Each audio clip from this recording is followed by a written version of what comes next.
trabalho do diabo é perverter o conceito de Deus na mente do homem. Eu sempre digo aqui, vida com Deus é questão de entendimento. A transformação de Deus é no entendimento, transformando o vosso entendimento. O diabo trabalha na mente do homem.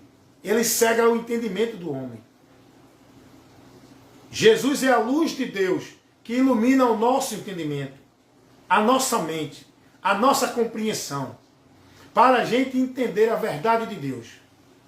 Cuidado para o inimigo não cegar você, não levar você a apostatar da fé, com doutrina de demônios. Como disse Paulo a Timóteo, primeira carta de Paulo a Timóteo 4:1,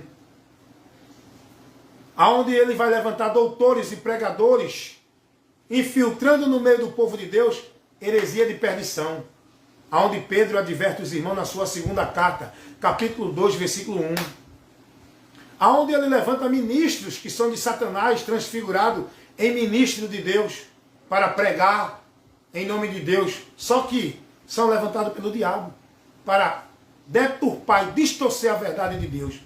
É o que disse Paulo escrevendo, segunda carta aos Coríntios, capítulo 11, versículo 13. Que o diabo levanta homens para pregar como se fosse ministro de Deus. Cuidado. Cuidado para não ser levado por vento de doutrinas. E não viver um evangelho anátema, que não condiz com o evangelho de Cristo. Como disse Paulo advertindo os Gálatas, capítulo 1, versículo 8 e 9. Agora, para encerrar, a promessa do evangelho nos direciona a Cristo. A esperança dos cristãos é a vinda de Jesus. Mas os que morreram não vão perder a esperança. Vão prevalecer porque eles ressuscitarão para este grande dia da vida, coisa gloriosa. Quando Jesus vier, os mortos vão ressuscitar para receber a promessa da vinda dele. Olha para aí. E nós que estivermos vivos, vamos ser levados ao encontro do Senhor nos céus.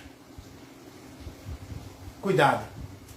O inimigo tenta tirar essa esperança de muitos que não estão sendo prudentes. Estão sendo meninos levados por ventos inconstantes, por roda de ventos de doutrina. A nossa esperança em Jesus é essa, da vinda dele. Amém? Receba essa instrução, um momento de ensino, de instrução, de orientação, de esclarecimento muito maravilhoso neste momento dessa live de instrução aqui que você recebeu. Você precisa ser prudente, vigie. Jesus sempre vai dizer, aquele que vencer sentará comigo, herdará a coroa. É preciso vencer. E para vencer, Jesus fala no sentido de ser fiel, perseverar, esforçar-se para não negar. Porque a graça de Deus, você pode rejeitá-la. Mesmo nós que estamos em Cristo, nós não estamos presos. Que não possa recuar. A Bíblia diz que muitos que são iluminados voltam. E para esses era pior. Era melhor não ter conhecido a verdade do que depois de conhecer, voltar. Só apostata da fé quem um dia recebeu a fé. Só se desvia de Cristo quem estava andando com Cristo. Só volta para a perdição quem um dia estava andando para a salvação. Hebreus 10, 39. O escritor vai expressar isso, orientando os irmãos. Ele vai dizer, o justo viverá da fé. E se ele recuar, a minha alma não tem prazer nele. Aí o escritor vai advertir os irmãos e dizer, nós, porém, não somos daqueles que voltam para a perdição. Somos daqueles que perseveram para a conservação da alma. A palavra de Deus vai dizer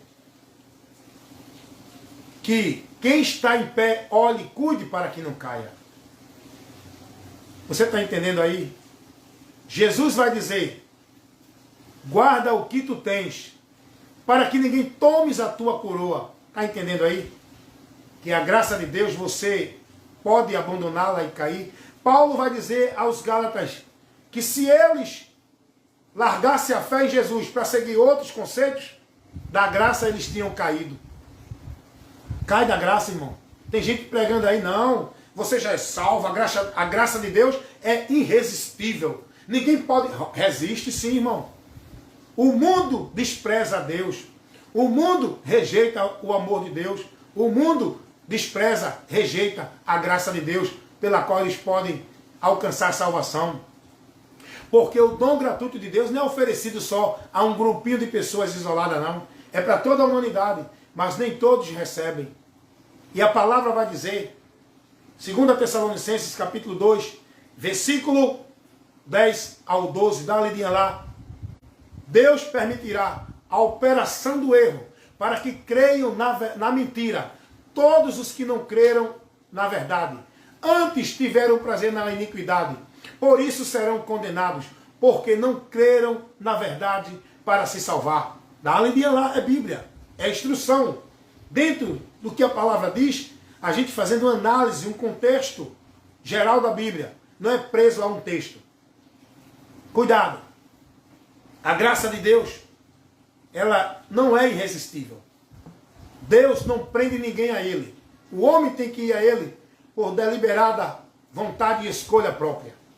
Do jeito que o homem se afastou de Deus pela deliberada vontade e escolha própria, o homem também tem que voltar a Deus pela deliberada vontade e escolha própria. Só que o homem não tinha por onde voltar a Deus.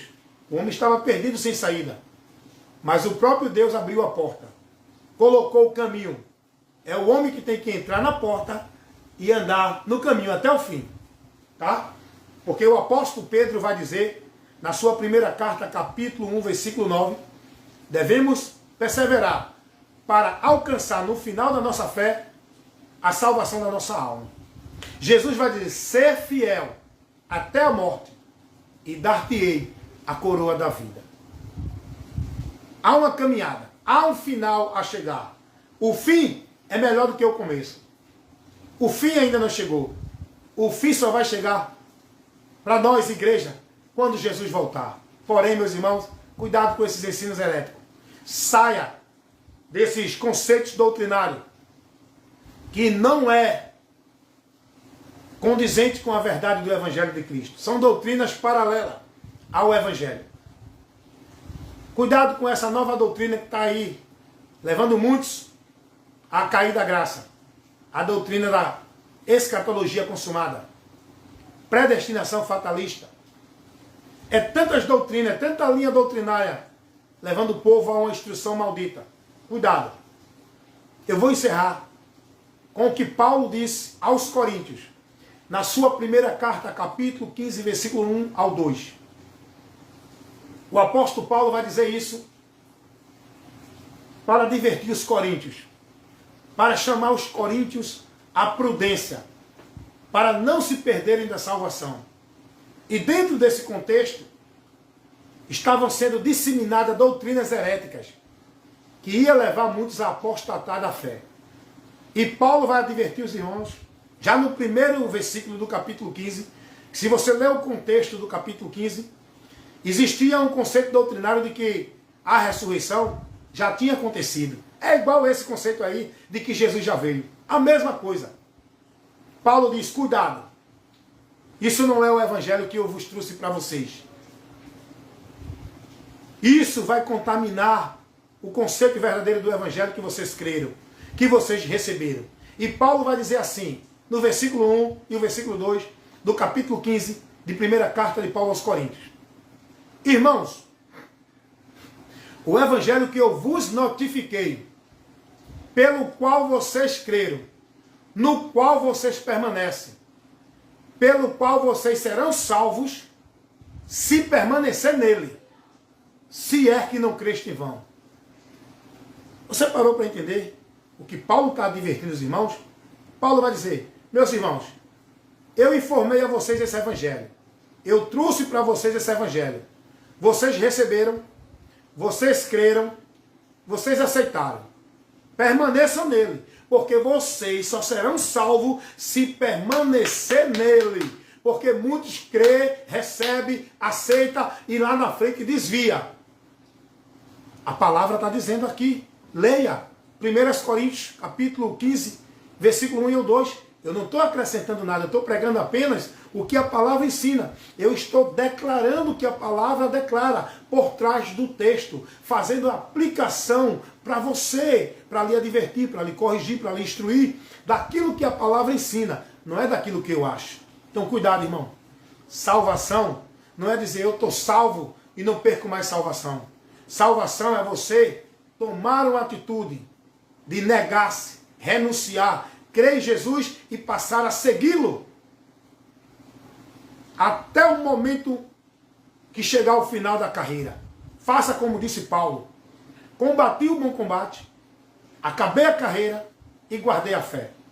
Por isso agora está para mim guardada a coroa da vida, a coroa da justiça, não só para mim, mas para todos aqueles que amarem também a vinda do Senhor. Paulo, ele combateu, ele já terminou o combate dele. Mas eu e você ainda estamos aqui. E cuidado, irmão, combata o bom combate da fé. Você só pode fazer um bom combate e prevalecer nesse combate se estiver em Cristo, usando a espada do Espírito, que é a palavra de Cristo, a doutrina de Cristo. Vestido das armadura de Deus. Muita gente dá uma interpretação totalmente vã. Paulo vai dizer, 1 Coríntios, capítulo 6 de Efésios, versículo 10 em diante. Irmãos, fortalecei-vos no Senhor e na força do seu poder. E ele vai dizer, para que possais suportar os dias maus, fortaleçam-se no Senhor e na força do seu poder. É a palavra de Deus, é Jesus o que ele ensinou. Porém, que Deus abençoe a todos nesse momento, que você tenha essa esperança no coração. Se mantenha prudente, persevere, esteja aguardando esta grande esperança da vinda de Jesus. Não deixe ninguém tirar do seu coração essa promessa, essa esperança. Jesus vem, ele não veio ainda. Esteja aguardando. O que há de vir virá e não tardará. O apóstolo Pedro vai dizer assim, na sua segunda carta, capítulo 3, versículo 9. Alguns a têm por tardia, mas o Senhor não retarda a sua promessa. Ainda que alguns a tenham por tardia, porque ele é longânimo, não querendo que todos se percam, mas que venham ao arrependimento.